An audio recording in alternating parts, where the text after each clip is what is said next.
اعوذ باللہ من الشیطان الرجیم بسم اللہ الرحمن الرحیم ولما جهزهم بجهازهم قال ائتوني بأخ لكم من أبيكم ألا ترون أني أوفي الكيل وأنا خير المنزلين صدق اللہ العظیم۔ معزز محترم حاضرین، سورۃ یوسف، اس سورہ یوسف کی 58 آیات کا ہم مطالعہ کر چکے ہیں۔ آج ہم آیت نمبر 59 سے آیت نمبر 64 تک انشاءاللہ 5 آیات کا مطالعہ کریں گے۔ یوسف علیہ السلام کے سوتیلے بھائی جب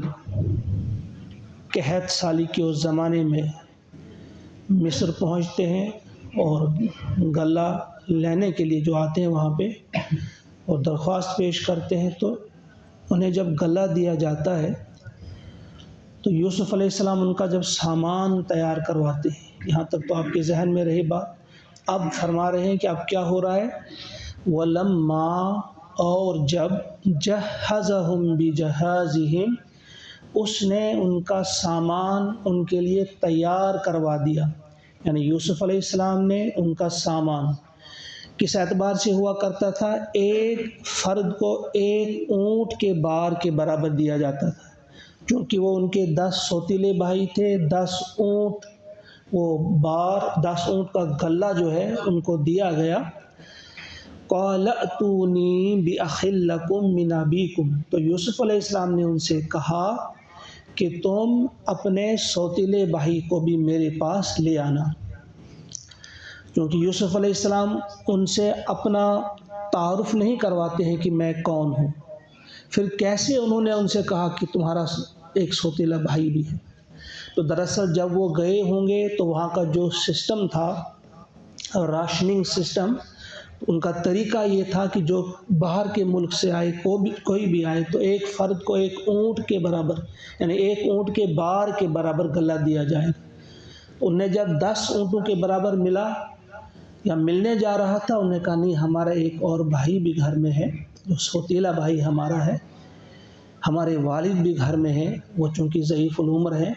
انہوں نے یہ بات کی ہوگی، لیکن وہاں سسٹم تھا کہ جو حاضر ہو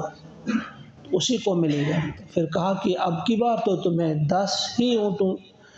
کے بار کے برابر غلہ ملے گا، البتہ اگلی بار تم اپنے اس سوتیلے بھائی کو بھی لے جانا، بنیامین کو۔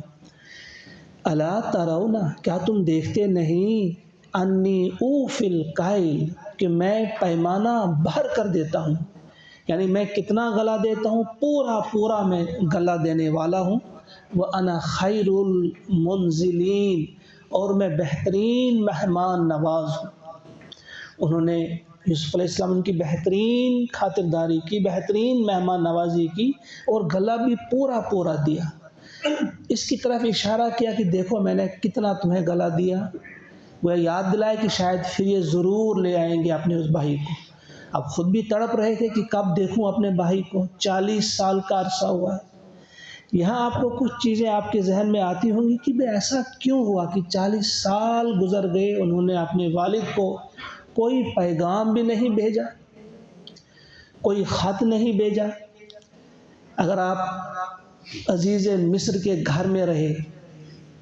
شاہی انداز میں رہے، پیغام بھیج سکتے تھے، کیوں نہیں بھیجا؟ جیل میں رہے، وہاں سے بھیج سکتے تھے، یا چلو وہاں کوئی پرابلم تھی، جب رہا ہوئے، عزت کے ساتھ رہا ہوئے، شان و شوکت کے ساتھ رہا ہوئے، دور تک خبر پھیلی، تو اس کے بعد اقتدار پہ بھی آپ براجمان ہوئے، تو کیا آپ کو یاد نہیں آ رہی تھی اپنے والد کی؟ کیا والد کا وہ حق جو تھا کہ آپ نہیں پہچانتے تھے؟ کہہ سکتے تھے، اطلاع بھیج سکتے تھے، وہ تو رو کر بالکل ان کی آنکھوں کی بینائی بھی چلی گئی تھی۔ تو اس کا جواب جب آپ ڈھونڈیں گے، تفسیر قرطبی میں اس کا جواب ملا کہ انہوں نے کہا ہے کہ ایک روایت انہوں نے بیان کی ہے کہ اللہ تعالیٰ نے بذریعہ وحی یوسف علیہ السلام کو منع کیا تھا کہ آپ گھر والوں کو کوئی اطلاع نہیں دیں گے۔ یہ اللہ تعالیٰ کی حکمتیں ہوں گی، اس میں کتنی حکمت ہوگی، کس سے امتحان لیا جا رہا ہے، یعقوب علیہ السلام کا امتحان ہو رہا ہے، یوسف علیہ السلام کا بھی ہو رہا ہے، کیا یوسف علیہ السلام اپنے گھر کی محبت میں اللہ کے حکم کو ٹھکرائیں گے؟ تو نہیں۔ اور پھر یعقوب علیہ السلام سے اپنے بیٹے کی محبت کا امتحان لیا جا رہا تھا کہ وہ کس قدر اس پہ ثابت قدم رہیں گے۔ پھر یہاں بھی دیکھیے یہ اللہ کی حکمت ہے کہ جس وقت انہیں بھائیوں نے اس کنویں میں ڈال دیا، یعقوب علیہ السلام کو پتہ چل گیا، اندازہ ہو گیا کہ بھیڑیوں نے اسے نہیں کھایا ہے بلکہ بھائیوں ہی کی یہ شرارت ہے۔ جا سکتے تھے، تحقیق کر سکتے تھے، لیکن اللہ تعالیٰ نے ان کے ذہن میں یہ دھیان ڈالا ہی نہیں، اس طرف دھیان ہی نہیں ان کو جانے دیا، کیونکہ یہ ایک امتحان مقصود تھا۔ بہرحال اب یہاں یوسف علیہ السلام نے کہا دیکھو میں کتنا غلہ دینے والا ہوں اور بہترین مہمان نواز ہوں۔ یہاں ایک مسئلہ بھی نکلتا ہے کہ کسی وقت یہ اپنی تعریف نہیں ہوتی، بلکہ کوئی خاص مقصد حاصل کرنے کے لیے اپنے کسی خاص وصف کا ذکر بھی انسان کر سکتا ہے، اگر اس میں کچھ اور مطلوب نہ ہو، کوئی اور مقصود نہ ہو۔ انہوں نے کہا میں تو بہترین مہمان نواز ہوں۔ فَإِن لَمْ تَأْتُونِی، ایک تو یہ دیا کہ اب میری مہمان نوازی دیکھ کر اور یہ غلہ دیکھ کر، اور پھر یہ ضرور لے آئیں گے بنیامین کو، ساتھ ہی ایک دھمکی بھی دی، فَإِن لَمْ تَأْتُونِی بِهِ، تو یاد رکھو اگر تم اس کو لے کر نہیں آئے، فَلَا كَيْلَ لَكُمْ عِندِی، تو تمہارے لیے میرے ہاں کوئی غلہ نہیں ہوگا، وَلَا تَقْرَبُونَ، اور تم میرے قریب بھی نہ پھٹکنا۔ گویا پھر تمہارا یہ جھوٹ ثابت ہوگا جو تم کہہ رہے ہو کہ ہمارا ایک اور بھائی ہے، جب تم اس کو ساتھ لے کر نہیں آئے تو پھر تم جھوٹ بولتے ہو، پھر تمہیں اس کا نہیں تمہارا بھی نہیں ملے گا، پھر تمہارے 10 حصے جو آپ کو ملتے تھے وہ بھی نہیں ملیں گے، پھر تم میرے قریب بھی نہ پھٹکنا۔ گویا دھمکی بھی دی اس لیے کہ شاید یہ بھائی کو لے کر آئیں۔ اور اس کے ساتھ ساتھ اب اور کیا قالو، انہوں نے کہا سنراود عنہ اباہ، کہ ہم ضرور کوشش کریں گے، ہم منوانے کی کوشش کریں گے، ہم انہیں تیار کرنے کی، راضی کرنے کی کوشش کریں گے اس بارے میں کہ وہ اپنے اس بیٹے کو، ہمارے اس سوتیلے بھائی کو ہمارے پاس ساتھ بھیج دے۔ وَإِنَّا لَفَاعِلُونَ، اور ہم ایسا ضرور کریں گے، ہم ایسا ضرور کریں گے، ہم اپنی طرف سے کوئی کسر نہیں رکھیں گے، ضرور انہیں موٹیویٹ کرنے کی کوشش کریں گے کہ وہ انہیں ہمارے ساتھ بھیجے۔ وقال، اور فرمایا یوسف علیہ السلام نے، لفتیانہ، اپنے نوجوانوں سے، اپنے خادموں سے جو وہاں پہ ورکر تھے، ان کے کام کرنے والے، ان سے کہا، یا صرف اشارتاً کہا، اشارہ کیا ان سے، اجعلوا بضاعتهم فی رحالہم، کہ ان کی پونجی ان کے سامان میں ڈال دو۔ رحال کجاوے کو کہتے ہیں، بوری، ان کے بوریوں میں بھر دو وہ سامان جو انہیں دیا ہے، جو پونجی انہوں نے دی ہے۔ اس وقت یہ سسٹم نہیں تھا کہ پیسہ نہیں ہوتا تھا یا چیک سسٹم بھی نہیں تھا، تو اس وقت تھا مبادلہ اجناس جسے ہم کہتے ہیں، ایک جنس کے بدلے میں دوسرا جنس لینا، بارٹر سسٹم جسے آپ کہتے ہیں، وہ بارٹر سسٹم ہوا کرتا تھا۔ انہوں نے کیا دیا ہوگا؟ اون وغیرہ پیش کی ہوگی یا زیورات ہوں گے، جو بھی انہوں نے دیا ہوگا اس کی قیمت زیورات کی شکل میں یا کس شکل میں دی ہوگی، تو یوسف علیہ السلام نے کہا ان کی ایک قیمت بھی اسی میں ڈال دینا۔ تو کیا آپ مصر کے اس خزانے سے خیانت کر رہے تھے؟ ایسا ممکن نہیں،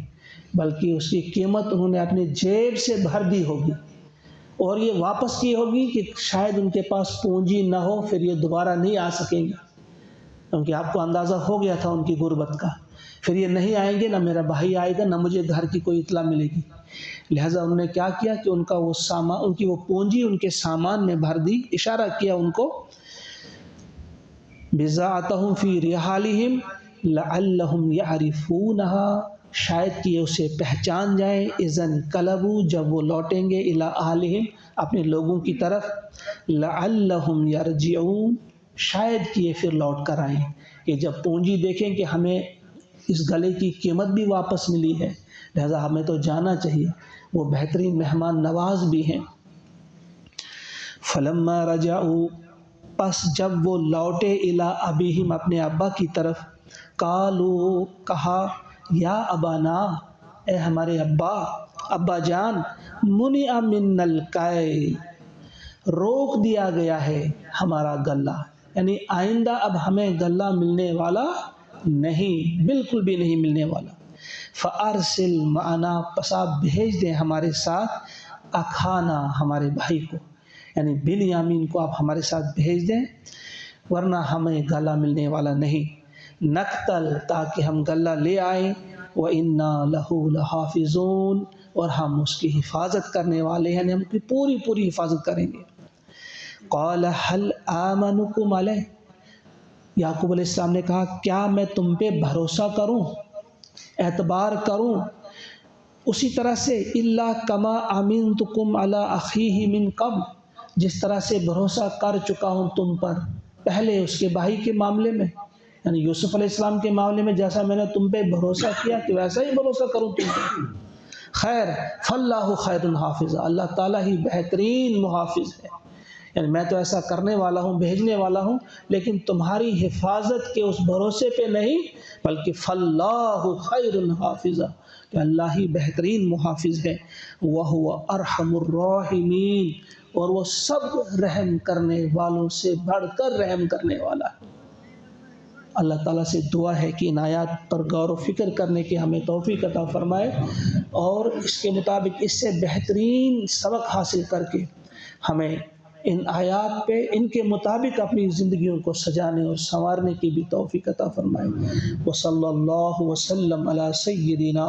و مولانا محمد و آلہ و اصحابہ اجمعین برحمتک یا ارحم الراحمین۔